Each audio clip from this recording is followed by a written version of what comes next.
My name is Jayashree प्रधान और मैं दार्जिलिंग से हूँ। दार्जिलिंग वेस्ट बंगाल में एक छोटी सी बहुत सुंदर सी जगह है। आप लोग ने सुना भी होगा।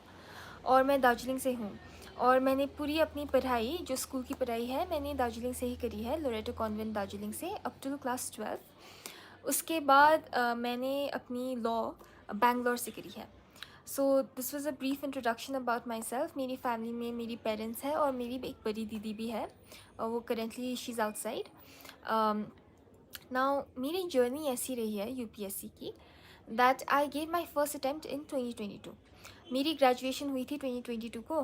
मेरी लॉ थी, so my law was 5 year course and उसी I graduated in 2022 and without much preparation. ज़्यादा टाइम भी नहीं था, मैंने दिया मेरी पहली अटैम्प्ट वैसे ही दे दिया। और फिर जब मैंने दे दिया तो मेरी पहली प्रीलिम्स नहीं हुई।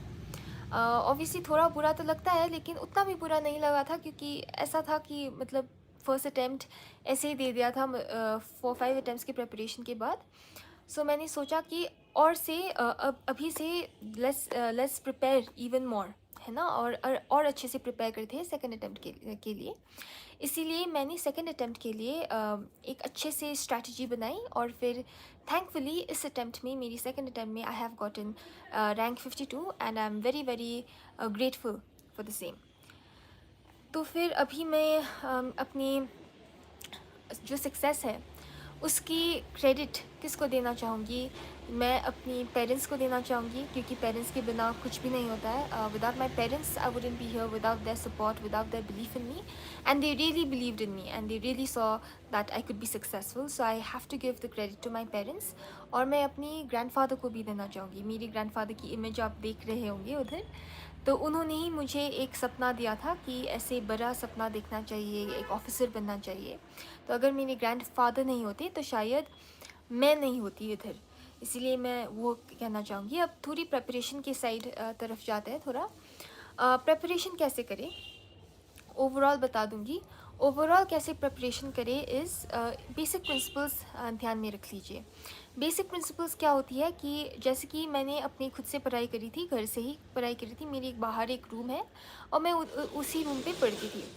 लेकिन जब मैं पढ़ती थी मैंने कुछ बेसिक प्रिंसिपल्स याद करी कि नंबर 1, बहुत लिमिटेड सी रिसोर्सेज पढ़नी है, ज़्यादा कुछ नहीं पढ़ना है, लेकिन उसी को बार बार रिवाइज करनी है। That was one was limited resources, second one was maximum revision, third was current affairs पे ध्यान देना है, फोर्थ वाज बहुत ज़्यादा प्रैक्टिस करना है।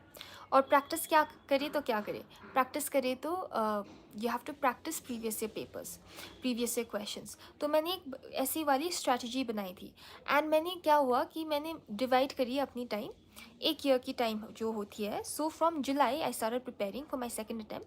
तो July to December was my first phase. उसके बाद सेकेंड फेज़ आती है प्रीलिम्स की फ़ेज़, प्रीलिम स्पेसिफिक फ़ेज़। उसके बाद आती है मेन स्पेसिफिक फ़ेज़। उसके बाद आती है इंटरव्यू स्पेसिफिक फ़ेज़। तो क्या करी मैंने through out the year long preparation, जो इंटीग्रेटेड प्रेपरेशन होती है, तो उसमें मैंने प्रीलिम्स और मेंस के साथ साथ पढ़ाई करी। उसमें मैं about 60% of the time optional को देती थी, 60% ऑफ द टाइम जीएस को देती थी, 40% ऑफ द टाइम और जीएस को देती थी। तो एक दिन में मैं 2 सब्जेक्ट्स करती थी, मॉर्निंग पे या फिर इवनिंग पे मैं जीएस करती थी, या एंड 4 आवर्स और 3 hours I used to do optional. तो मेरी स्टडी स्केड्यूल ऐसी होती थी कि I used to wake up in the morning, I used to give around 5 hours और सो 5-6 आवर्स टू जीएस। उसके बाद मैं थोड़ी ब्रेक लेती थी, थोड़ी करंट अफेयर्स करती थी, एंड थोड़ी करंट अफेयर्स करने के बाद फिर मैं ऑप्शनल करती थी। So this was my preparation for the entire journey. अब प्रीलिम स्पेसिफिक प्रिपरेशन पे जाते हैं। प्रीलिम स्पेसिफिक जब हम बात करते हैं तो मैंने जीएस के लिए प्रिपरेशन कैसे करी।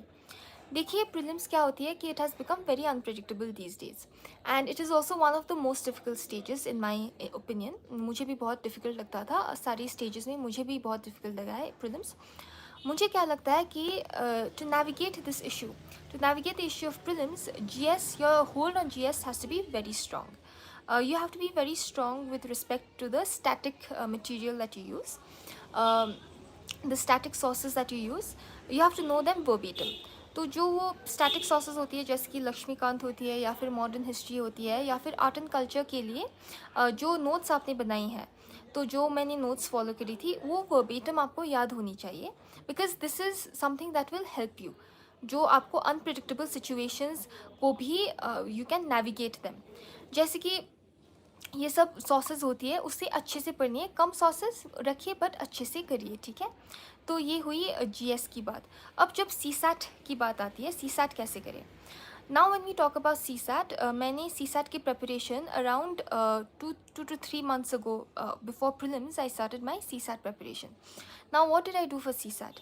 For CSAT what I did is I kept this time. So from 2 o'clock to 3 o'clock, 1.5 hours I used to keep, and I used to practice every day for CSAT.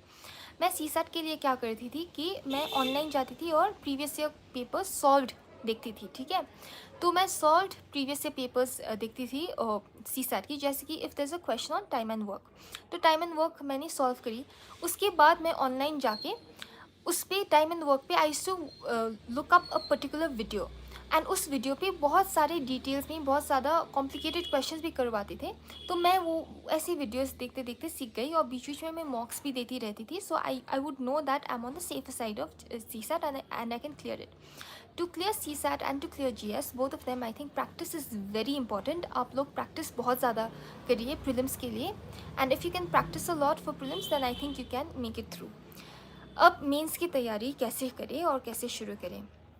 देखिए, पहले तो मैं ये बताना चाहूँगी कि मेंस और प्रीलिम्स की प्रिपरेशन जो होती है थोड़ा इंटीग्रेटेड ही होती है। स्पेशली मैंने फेजेस के बारे में बात करी, तो जो फेजेस के बारे में बात करी मैंने कहा कि अप टिल दिसंबर आप साथ में कीजिए, ठीक है, आप साथ में कीजिए, मैंने साथ में करी थी। उसके बाद I had shifted to prelim specific preparation. But prelims के बाद जो मेंस की प्रिपरेशन होती है ना, वो थोड़ी डिफरेंट होती है। कैसे डिफरेंट होती है, क्योंकि उस वक्त आप सिर्फ फैक्चुअल इन्फॉर्मेशन पे ध्यान नहीं देते हो, आप बहुत ज़्यादा एनालिसिस पे ध्यान देना पड़ता है आपको। So you have to analyse a lot. So आपकी जो मेंस प्रिपरेशन होती है, it starts with your syllabus, ठीक है। It starts with your syllabus. What does that mean? It means कि आप एक सिलेबस रखिए, वो मेंस की सिलेबस आप print out, always you keep it with you at all times on your table, ठीक है, you keep it in your table at all times। and जब आप देख रहे हो वो that syllabus, आप word by word जाइए, उस पर word by word जाइए और try to make notes of each and every word of that syllabus, ठीक है। जैसे कि आर्ट एंड कल्चर की नोट्स है, आर्ट एंड कल्चर की नोट्स मैंने कैसी बनाई थी, मैंने बनाई थी NCERT से। मेरी सॉस क्या थी, मेरी क्लास 11 एंड क्लास 12 की NCERTs थी for art and culture and for ancient and medieval history. बहुत ज़्यादा सॉस नहीं था। एंड इवन लूसेंट की वो जो 20 पेजेस की फर्स्ट लूसेंट की जो सॉस है, एक GK बुक है, उसमें फर्स्ट 20 पेजेस फॉर इंस्टेंस मैंने वो लिया और मैंने कुछ शॉर्ट नोट्स बनाए for GS1. Similarly, for geography, if I made short notes from NCERTs, and then I go through the previous year papers and I see what questions have been asked, and वही questions से themes देखकर उसी पे notes बनाई। So notes ऐसे, so means preparation also consists of note making। तो note making आप कैसे करेंगे, आप word by word जाएंगे according to the syllabus, and when you're going according to the syllabus, you not only look at your static sources, you also look at the previous year papers, so you see what sort of questions are being asked and what are the important questions that you need to address। तो ऐसे आपकी mains की तैयारी भी हो जाती है। And the most important element of mains preparation is answer writing. आपको बहुत सारे आंसर्स लिखना चाहिए। You should be ideally writing a lot of answers, you should be practising a lot. मैंने तो बहुत ज़्यादा करी थी, एंड वही practice will make you confident enough in the exam hall to appear for mains. अब ऑप्शनल क्या करें और ऑप्शनल कैसे चूज़ करें। तो मेरी ऑप्शनल क्या थी, मेरी ऑप्शनल थी लॉ, ठीक है, मेरी ऑप्शनल थी लॉ। एंड मेरी क्या है कि I had an easier time selecting my optional. क्योंकि मेरी optional was my graduation subject. So मैंने अपनी ग्रेजुएशन सब्जेक्ट को ही ऑप्शनल बना दिया। तो अगर आपकी एक ग्रेजुएशन सब्जेक्ट है जिसमें आपको इंटरेस्ट है, ये भी नेसेसरी है, आपकी ग्रेजुएशन सब्जेक्ट आपका इंटरेस्ट भी है उस पर, तो आप वही ले सकते हो। अगर आपकी ऐसे कुछ ग्रेजुएशन सब्जेक्ट नहीं है where in you can't really choose that as an option, तो कोई बात नहीं, you can choose something else, you can do something else with your option. You can check you can check the list that UPSC provides. उसमें बहुत सारे subjects हैं, आप किसी एक को पकड़ लीजिए। थोड़ी आप कैसे चूज़ करें ऑप्शनल, देखिए आप ऐसे चूज़ करिए कि पहले आप ना थोड़ा एक दो पेजेस रीड कर लिए, जो भी आप ऑप्शनल सोच रहे हो, जैसे कि if you are thinking of anthropology और if you thinking of psychology, first go through a few pages of that whatever book is there and see if you find it interesting. The other thing that you must do is, आप ये करिए कि आप previous year papers देखिए. मैंने यही करी थी, ठीक है, क्योंकि जो, because even though my optional was law which is my graduation subject, but at one point I thought कि शायद मैं कुछ और सब्जेक्ट भी ले सकती हूँ. तो इसीलिए मैंने क्या करी थी, मुझे एंथ्रोपोलॉजी में थोड़ी इंटरेस्ट थी, तो मैंने क्या करी कि first I went through the previous year questions of anthropology, then I went through the previous year questions of law. और जब मैंने प्रीवियस ईयर क्वेश्चंस देखी तो मुझे लगा कि previous year questions of law seems more doable because it's my graduation subject. ठीक है, तो इसीलिए पहले जब भी आप एक ऑप्शन चूज़ कर रहे हो, थोड़ा बहुत आप एक अपनी प्रीवियस ईयर पेपर्स भी देख लेना. You just check the first few pages and see if it makes sense to you, if you find it interesting enough, and if you do, then you go ahead and pick that optional.